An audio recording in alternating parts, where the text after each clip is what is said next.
इस मूवी का नाम है guardians of the Galaxy volume 3 2023। Film की शुरुआत होती है एक प्लेनेट सैयारे से जिसका नाम नोवियर है, जो अब से गार्डियंस का नया हेडक्वार्टर था। यहाँ पर हमें गार्डियंस की सारी ही टीम दिखाई जाती है। इनमें से रॉकेट रकून एक कमरे में जाता है, तभी दूसरे प्लेनेट से एडम वॉरलॉक वहाँ पर आ जाता है, जो सीधा रॉकेट के कमरे में घुस जाता है क्योंकि वो उसे ही पकड़ने आया था। जैसे ही रॉकेट उसके सामने आया, वो उस पर हमला कर देता है। इस हमले को देखते ही सारे गार्डियंस एकदम अलर्ट हो जाते हैं, जिसके बाद रॉकेट को बचाने के लिए वहाँ पर नेब्यूला आती है। पहले ही वो काफी ताकतवर थी, अब अपने जिस्म में एक हाईटेक मशीन लगाकर, यानी काफी एडवांस मशीन, एडम वार्लॉक पर हमला कर देती है। लेकिन एडम वार्लॉक जो बहुत ही ताकतवर था, बड़े ही आसानी से उसके हमले को रोक देता है। दूर फेंककर वो उसे ढेर कर देता है। अब इसके बाद एक एक करके सारे गार्डियंस उस पर हमला करते हैं, लेकिन वो किसी के भी काबू आ ही नहीं रहा था। हालांकि ये उसे उठाकर फेंकते हैं, बहुत पीटते हैं, पर कोई भी उसके आगे टिक नहीं पाता। अब ये सारी सूरत हाल देखकर जब रॉकेट अपनी गन उठाता है और उसकी तरफ बढ़ने लगता है, उससे पहले एडम वार्लॉक उस पर भारी हमला करता है। इतना खतरनाक हमला कि एक ही झटके में रॉकेट काफी जख्मी हो जाता है। देर होकर वो भी एक जगह पर गिर गया। इस सब के बावजूद भी नेब्यूला हार नहीं मानती। वो दोबारा उठी, अपने हाथ को तलवार बना लेती है, जिसे जाकर वो एडम वार्लॉक के पेट में घुसा देती है, जिससे अब वो इतना जख्मी हो गया कि वहीं पर ही बेहोश हो जाता है। अब इससे पहले कि सारे गार्डियंस दोबारा से उस पर हमला करते, उससे पहले ही एडम वार्लॉक उठता है और झट से नोवेयर से भाग जाता है। अब पीटर और उसका साथी रॉकेट के पास आते हैं, जो जख्मी हालत में वहाँ गिरा पड़ा था। उसका इलाज करने के लिए जख्मों को ठीक करने वाली एक डिवाइस उसके जिस्म से लगा देती है, लेकिन जैसे मशीन एक्टिवेट हुई, ऑन हुई, रॉकेट तड़पने लगता है। देखने से लग रहा था जैसे वो मशीन रॉकेट की जान ले रही है। ये देखकर फौरन नेब्यूला वहाँ पर भाग कर आई, पीटर से कहकर जल्दी से इस मशीन को बंद करवाती है। फिर वो रॉकेट के पूरे जिस्म को अच्छे से स्कैन करके चेक करके सबको बताती है कि असल में इसके जिस्म के अंदर बहुत सारी मशीन्स फिट की गई हैं। उन सारी मशीन्स के अंदर एक मशीन ऐसी भी है जिसे रॉकेट के दिल के पास लगाया गया है, और अगर किसी ने भी उस मशीन को निकाले बगैर रॉकेट का इलाज करने की कोशिश की तो वही मशीन रॉकेट की जान ले लेगी। और ये सब कुछ रॉकेट के साथ उस मशीन की वजह से हो रहा था, जो वो तड़प रहा था। सारे ही गार्डियंस रॉकेट को ठीक करने में लग जाते हैं, जबकि रॉकेट जो जख्मी पड़ा था, बेहोश था, उसे अपनी पुरानी यादें याद आने लगती है, यानी कि उसका माजी, गुजरा हुआ वक्त। उसकी यादों में दिखाया जाता है कि बहुत साल पहले रॉकेट एक छोटा सा रकून था, जो एक जानवर ही होता है, जो अपने जैसे बाकी रकून्स के साथ एक पिंजरे में कैद था। लेकिन एक दिन हाई एवोल्यूशनरी वहाँ पर आया, उसने रॉकेट को चुरा लिया, जिसके बाद उस पर एक्सपेरिमेंट किया, जिसके बाद रॉकेट का दिमाग बहुत तेज हो जाता है। उसकी जहानत, उसकी ताकत हाई एवोल्यूशनरी से भी काफी ऊपर चली जाती है। लेकिन जैसे एक्सपेरिमेंट पूरा होता है, बेचारे रॉकेट को दूसरी जेल में डाल दिया जाता है, जहाँ उसके जैसे और भी कई सारे जानवर थे। उन्हें भी यहाँ पर कैद करके लाया गया था एक्सपेरिमेंट करने के लिए। वो 3 जानवर थे जिनकी रॉकेट से दोस्ती हो जाती है। उधर नेब्यूला रॉकेट के पूरे जिस्म को चेक करके ये पता लगवा लेती है कि उसके अंदर जो मशीन फिट की गई है उन्हें कहाँ बनाया गया था। तो वो सभी सोचने लगे कि अगर हम उस जगह पर चले जाए जहाँ पर इन मशीन को बनाया गया था, तो हो सकता है हम रॉकेट को ठीक कर दे। और फिर अगले ही पल वो वहाँ पर जाने का फैसला करते हैं, जो एक दूसरा प्लेनेट था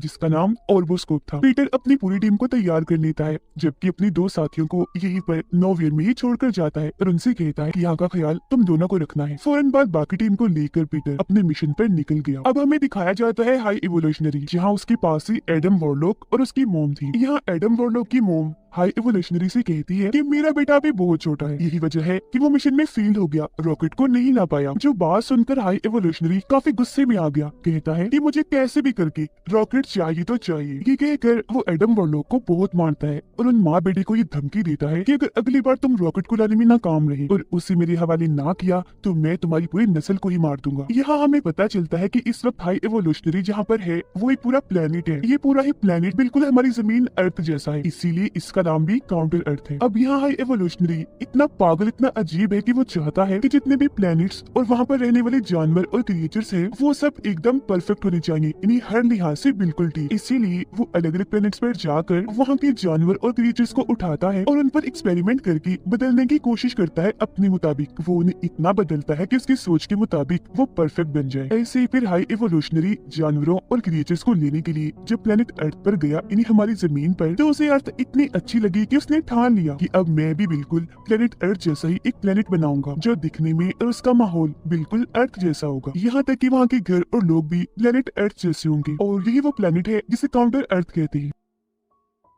गार्डियंस की टीम अपने शिप में बैठकर ऑर्बोस्कोप के पास पहुंच गई, लेकिन इससे पहले कि वो ऑर्बोस्कोप के अंदर जाते उनकी शिप में कुछ लोग आ जाते हैं, जिनमें से एक होती है गमोरा। यहाँ ये सारे लोग पीटर क्विल और बाकियों को बताते हैं कि हमें यहाँ पर असल में नेबुला ने बुलाया है, क्योंकि उसने हमसे वादा किया है कि वो हमें 1 लाख का इनाम देगी अगर हम उनके साथ चलकर उनकी मदद करेंगे। इसीलिए अब हम भी तुम्हारे मिशन में तुम्हारा साथ देने आए हैं। अब जैसा कि मैंने आपको बताया, रॉकेट बेहोश है। उसकी यादों में माजी में दोबारा से हम देखते हैं कि हाई एवोल्यूशनरी ने अब तक जितनों पर भी एक्सपेरिमेंट किए थे उनमें से सबसे बेस्ट और परफेक्ट रॉकेट ही था, क्योंकि सबकी निस्बत रॉकेट का दिमाग बहुत तेज है। सबसे पहले हाई एवोल्यूशनरी रॉकेट को पकड़कर उसके दिमाग का टेस्ट लेता है, और जब रॉकेट उस टेस्ट को पास कर लेता है तो हाई एवोल्यूशनरी ये समझ गया कि रॉकेट सच में बहुत होशियार स्मार्ट है। जिसके बाद उसने रॉकेट को काउंटर अर्थ दिखाया, जहाँ पर रॉकेट उड़ते हुए रॉकेट को देखकर पूछता है कि ये क्या है, जिस पर हाई एवोल्यूशनरी कहता है कि ये रॉकेट है जो हमेशा हवा में उड़ता है। जिसके बाद वो रॉकेट के दिमाग को और टेस्ट करने के लिए एक लैब में लेकर आया। वो रॉकेट को वहाँ एक चेंबर दिखाता है और उसकी आंखों के सामने चेंबर के अंदर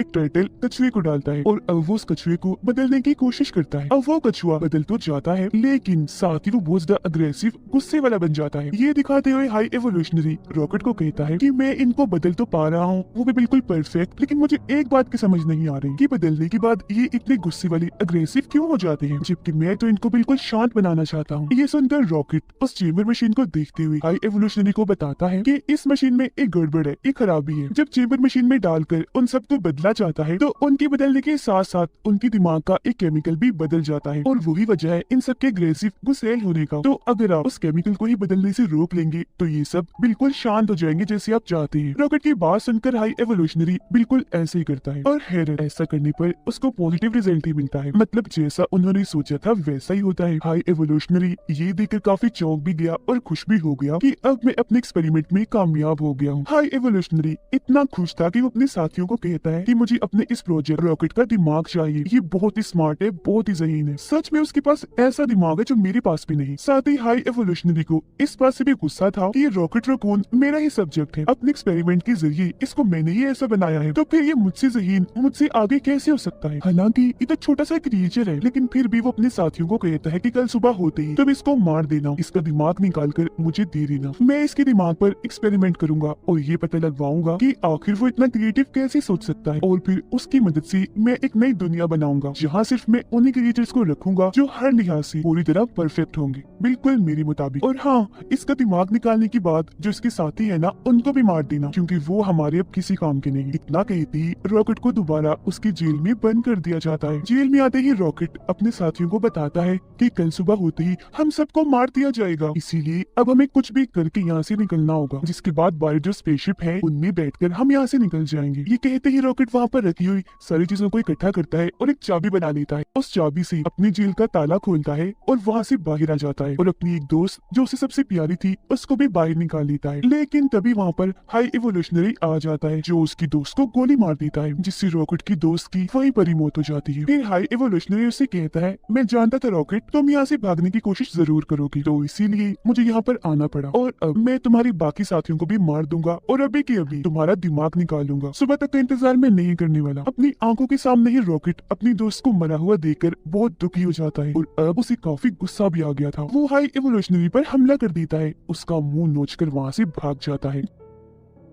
जैसे तैसे वहाँ से बाहर आकर स्पेसशिप में बैठा और उसे लेकर वहाँ से निकल गया। यानी इस तरह से वो हाई एवोल्यूशनरी की कैद से आजाद हुआ था। उधर गार्डियंस की पूरी टीम गमोरा के साथ मिलकर उस प्लेनेट ऑर्बोस्कोप में आ जाती है। फिर ये वहाँ पहुंचकर मेन एरिया में आ गए। इस जगह पर रॉकेट की सारी जानकारी थी। रॉकेट की फाइल को वहाँ से लेकर बाहर निकल आते हैं। फिर अपनी शिप में आने के बाद गार्डियंस की टीम रॉकेट की फाइल को खोलती है। उस फाइल के जरिए इन सबको पता चल जाता है कि अब तक रॉकेट के साथ क्या क्या हुआ। जिसके बाद रॉकेट की यादें, उसकी माजी की जो कहानी हमने देखी, वो सभी गार्डियंस की टीम भी देख लेती है। सभी गार्डियंस जान जाते हैं कि हाई एवोल्यूशनरी ने रॉकेट के साथ बहुत गलत किया है। वीडियो को देखकर नेबुला को रॉकेट पर बहुत तरस आने लगा। वो कहती है कि इतनी ज्यादती तो कभी भी किसी के साथ भी नहीं हुई। फिर सबको पता चला कि रॉकेट के दिल के पास जो मशीन है जो उसका इलाज उन्हें नहीं दे रही, उस मशीन को एक कोड डालकर निकाला जा सकता है, लेकिन वो कोड क्या है गार्डियंस को पता नहीं चल पाता। ऐसा इसलिए क्योंकि हाई एवोल्यूशनरी के लोग रॉकेट की फाइल से उस कोड को मिटा चुके थे, लेकिन गार्डियंस फाइल के जरिए ये पता लगवा लेते हैं कि उस कोड को मिटाया किसने है और अब उस कोड की जानकारी है किसके पास। तो अब ये फैसला करते हैं कि हम मिलकर उस आदमी के पास जाएंगे और उसे कोड छीनकर रॉकेट की जान बचाएंगे। लेकिन गमोरा ऐसा करने से मना कर देती है और उनसे कहने लगी कि वो आदमी इस वक्त हाई एवोल्यूशनरी के पास है, तो अगर हम वहाँ गए तो सारे मारे जाएंगे, इसीलिए अब मैं तुम्हारा साथ नहीं दे सकती। वो फिर अपने एक साथी को अपनी लोकेशन भेज देती है कि इस वक्त मैं कहाँ हूँ और मुझे जल्दी से लेने आ जाओ। लेकिन हम देखते हैं कि उसके साथी को ऑर्बोस्कोप में एडम वॉरलॉक और उसकी मॉम ने पकड़ लिया है। तो जैसे गमोरा अपनी लोकेशन भेजती है, उसके बारे में एडम वॉरलॉक और उसकी मॉम को भी पता चल गया था, तो इसीलिए वो गार्डियंस को पकड़ने के लिए जाने लगती है। उधर गार्डियंस जैसे ही हाई एवोल्यूशनरी के पास पहुंचते हैं तो वो इन्हें बताता है कि जानते हो मेरा प्लान क्या है, अब मैं तुम सबको मार दूंगा और तुमसे रॉकेट को हासिल कर लूंगा जो मेरा सब्जेक्ट है। ये सब कुछ मैंने ही किया है, तुम्हें यहाँ पर अपने प्लान के जरिए मैंने ही बुलाया है। जिसके बाद अपने लोगों को वे हुक्म देता है कि बाहर गार्डियंस की शिप में रॉकेट है, जल्दी से जाकर उसे ले आओ। फिर हाई एवोल्यूशनरी जाकर अपनी शिप में बैठ जाता है और अपने लोगों को हुक्म देता है कि अब मेरे जाने के बाद इस पूरे प्लेनेट को तबाह कर दो। उसके लोग ऐसे ही करने लगते हैं, शिप को उड़ाकर धीरे धीरे प्लेनेट को तबाह करने लगते हैं। जिससे होता ये है कि वहाँ पर जगह जगह धमाके होने लगती है। ये सब होता हुआ देखकर गार्डियंस टीम के दो लोग पीटर और ग्रूट जो वहीं पर थे हाई एवोल्यूशनरी के लोगों से लड़ने लगते हैं। अपने पावरफुल गन से वो उन सभी को शूट करने लगते हैं और उन सब में से उस आदमी को उठा लेते हैं जिसके पास उस मशीन का कोड है जिसके जरिए वो रॉकेट को बचा सकते हैं। अब पीटर के बाकी साथी देखते हैं कि ये पूरा प्लेनेट तबाह हो रहा है जबकि हाई एवोल्यूशनरी अपने शिप को यहाँ से निकलवा रहा है। अब गार्डियंस टीम के उन तीनों मेंबर्स को ये लगता है कि पीटर और ग्रूट अभी भी स्पेसशिप में हैं, तो उन्हें बचाने के लिए वो स्पेसशिप में चले जाते हैं। लेकिन असल में पहले ही पीटर और ग्रूट उस आदमी को लेकर स्पेसशिप से कूद चुके थे। पीटर और ग्रूट सीधा रॉकेट के पास जाते हैं अपने स्पेसशिप में। वो रॉकेट में उस कोड को डाल देती है जिससे वो मशीन जो उसके दिल के पास लगी हुई थी वो बंद हो जाती है। पीटर उसके जख्मों का भी इलाज करता है जिससे रॉकेट बिल्कुल ठीक हो जाता है। अब नेब्यूला पीटर से राब्ता करती है और पूछती है कि तुम कहाँ पर हो, तुम्हें बचाने के लिए हम स्पेसशिप में आए थे। पीटर उससे कहता है कि मैं और ग्रूट तो कब से वहाँ से निकल चुके हैं, हम अपने स्पेसशिप में हैं, रॉकेट भी हमारे साथ है जो अब बिल्कुल ठीक है। ये सुनकर बाकी टीम मेंबर्स जल्दी से उस स्पेसशिप से बाहर निकलने की कोशिश करती है, लेकिन पहले वहाँ पर हाई एवोल्यूशनरी आकर उन्हें वहाँ कैद कर देता है। गार्डियंस के वो तीनों मेंबर्स कैद होकर देखते हैं कि यहाँ पर बहुत सारे छोटे छोटे क्रिएचर्स और जानवर हैं जिन्हें हाई एवोल्यूशनरी ने यहाँ पर कैद किया हुआ है क्योंकि वो इन पर एक्सपेरिमेंट करने वाला है। ये देखकर वो सब फैसला करते हैं कि अब हम अकेले ही यहाँ से नहीं जाएंगे बल्कि अब हम इन सबको भी आजाद करके अपने साथ ले जाएंगे।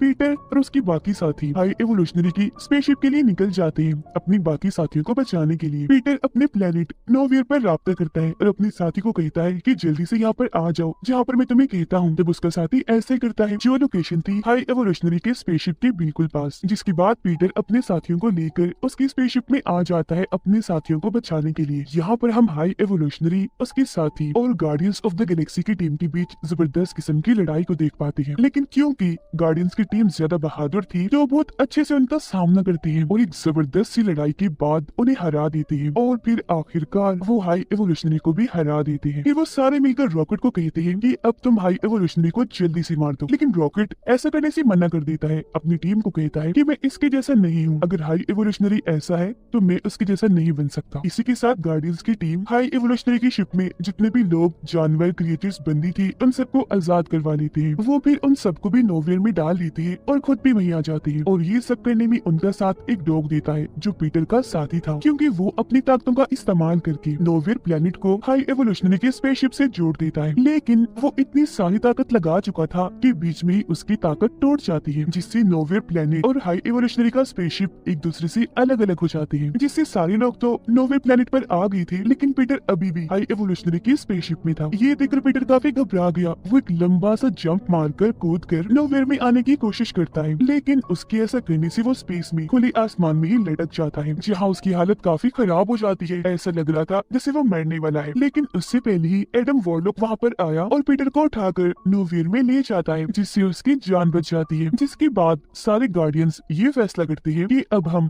इन सभी जानवर, क्रिएचर्स और इंसानों को लेकर एक नई दुनिया बनाएंगे, जहाँ वो उन सबको एक अच्छी जिंदगी देंगे और उन सबको वो बनने देंगे जो उनकी ख्वाहिश है। अब पीटर रॉकेट को guardians of the Galaxy team का लीडर बनाकर अपने साथियों को कहता है कि मैं बचपन से ही स्पेस में हूँ, इन्हीं दूसरे प्लेनेट पर, इतने अरसे से अपनी फैमिली से दूर, लेकिन अभी भी जमीन पर मेरे नाना जी जिंदा होंगे, मुझे उनसे मिलने जाना है, तो कुछ टाइम के लिए मैं अपने काम से ब्रेक ले रहा हूँ। जिसके बाद गमोरा और पीटर की एक और साथी अपने अपने सफर पर निकल जाती है, क्योंकि उन दोनों को भी वो करने की ख्वाहिश थी जो वो खुद करना चाहती है। अब उनके बाद जितने भी लोग बचते हैं उन सबको एक करके रॉकेट एक टीम बनाता है, जिनकी अब इस नई टीम के अंदर एडम वॉरलॉक भी होता है, क्योंकि वो सुधर उतर गया था। पीटर जमीन पर आ गया था, जहाँ आकर वो अपने नाना जी से मिलता है। वो भी उसे देखकर बहुत खुश हो जाते हैं। नोवेयर में गार्डियंस ऑफ द गैलेक्सी का एक मेंबर डांस कर रहा होता है। उसे देखकर वहाँ पर जो बच्चे थे वो भी डांस करने लगते हैं और उनको देखकर गार्डियंस ऑफ द गैलेक्सी की बाकी टीम भी नाचने लगती है, क्योंकि उन्हें अपनी ये जिंदगी बहुत पसंद आ रही थी। अब वो बहुत खुश थे। और इसी के साथ ये शानदार मूवी इधर ही खत्म हो जाती।